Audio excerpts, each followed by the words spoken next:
Hello there, thanks a lot for coming by PosterCentral.com's video blog today. I'm Pete Howard. Mr. Hank Ballard, member of the Rock and Roll Hall of Fame as an individual. The Midnighters, members of the Rock and Roll Hall of Fame as a group. So I guess that makes Hank a double inductee, quite a rarity.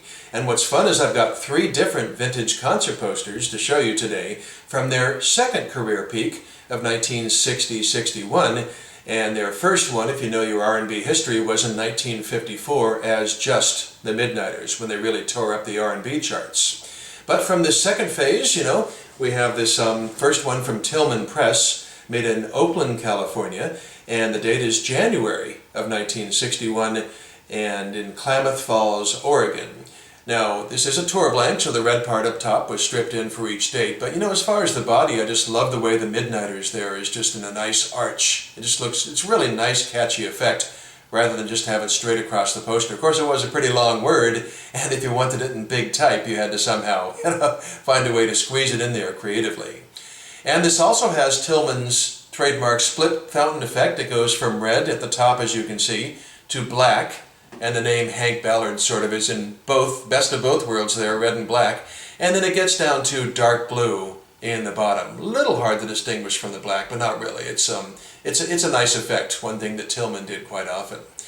Now, I just like this poster for a number of reasons. For one thing, just its overall look. I really like the look and feel of this Tillman. It's really sweet. And I like the photograph of the guys. They're obviously having a lot of fun with that picture, so that's a strong suit about it also.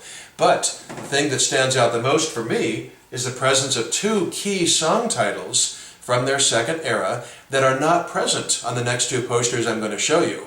And these are key songs, so I think it really sweetens up this poster, not that it needs it, but all the way to the top perhaps. And you can see above their photo there, one of those songs is Let's Go, Let's Go, Let's Go.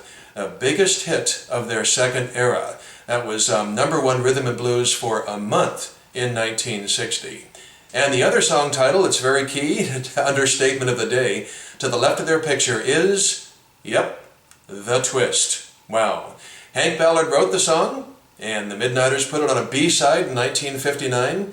They put it on an A-side in 1960, for which it did go into the top 10 nationally in rhythm and blues charts. And for most records, that would have been just fine. That's a major success, national top 10, right?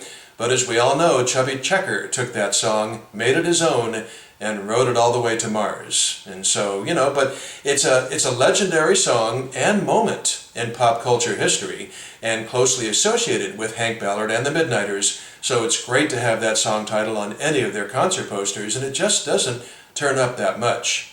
Quickly addressing the other 2 songs on this poster, you've got the Hoochie Coochie Coo was their brand new 45, up above their name there, without the. And that would go top 5 rhythm and blues for them. And then you've got Early One Morning above their photo, and that was a non-charter. Okay, so we're going to switch tour blanks here and go from the middle of winter in early 1961, how about to the middle of summer in 1961? August 4th, to be exact. Yep, maybe you recognize this poster. August 4th of 1961, and we're talking about Lorain, Ohio, which is west of Cleveland on the shores of Lake Erie, as I move posters around to make sure nothing gets harmed here. So Lorain, Ohio, as you can see, and Elks Farm was the venue, and the year is included in the date, again a rather unusual occurrence, and it's just funny the way it's presented because it's in very tall, thin letters there. That's unusual. So obviously this is an entirely different design from the previous poster, which was done by Tillman, and this one was done by Globe Posters out of Baltimore, and it strongly emphasizes, as you can see, Hank Ballard's name there in that big colorful red brick. Overall though, it's a very nice design. It's got lots of elements, action to it, and lots of different type fonts and everything. And so, it's a fan favorite. It's a collector's favorite, definitely, and has been seen from other venues. Speaking of which, one's coming up. So as you can see there, between Hank Ballard and the Midnighters, you've got Finger Poppin' Time. And that was a #2 rhythm and blues hit from the previous summer in 1960, and also a Grammy-nominated song for the group, so they really liked to play that one up. On the left there, you've got Billy Davis singled out for credit, and that's right along with Hank Moore and his orchestra. Now interestingly, on the right there, the poster designer or the band management or whatever decided to go back in time into the group's first era. And as you can see, it says, Annie Had a Baby. Whoa, what a big, important, controversial song that was. #1 R&B from 1954, and of course the follow-up to their equally controversial and big song, Work With Me, Annie.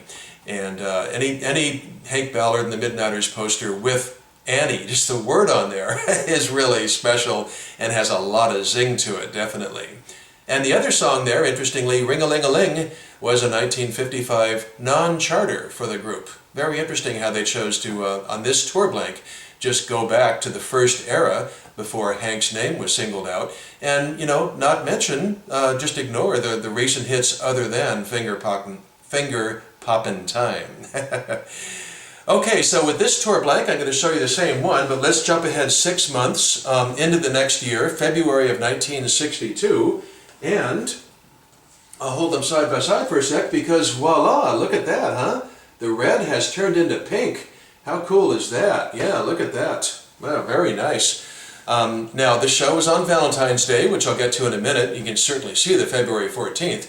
So you might say, yeah, Valentine's Day pink, of course. But remember, these were tour blanks, printed ahead of time in the hundreds or thousands. And I don't believe there's any way Globe would have printed one color for just one day on the tour for February 14th. You know, I suppose it's always possible if the promoter had a good relationship with Globe and say, you know, hey, run me 100 in pink for this one, Joe, you know, something like that. Who knows, we can only speculate, but I just think that is unlikely. So you've got nice green venue information up there, and it does say Florence, Alabama, and the Coliseum is the venue, nice generic name there. Valentine Night Twist Dance. And for heaven's sakes, why not? My gosh, at this time in 1962, Peppermint Twist by Joey D and the Starlighters had been the #1 record in the country for the previous 3 weeks. And Chubby Checkers, the Twist, who, you know, which you got from Hank Ballard, was still in the national top 5. So by all means, a twist dance, please. How could you resist that?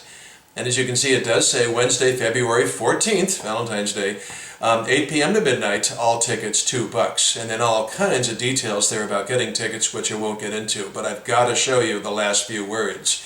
Just above the pink Hank Ballard to the right, bottom line, look at that. $50 first prize twist contest. Nice, huh?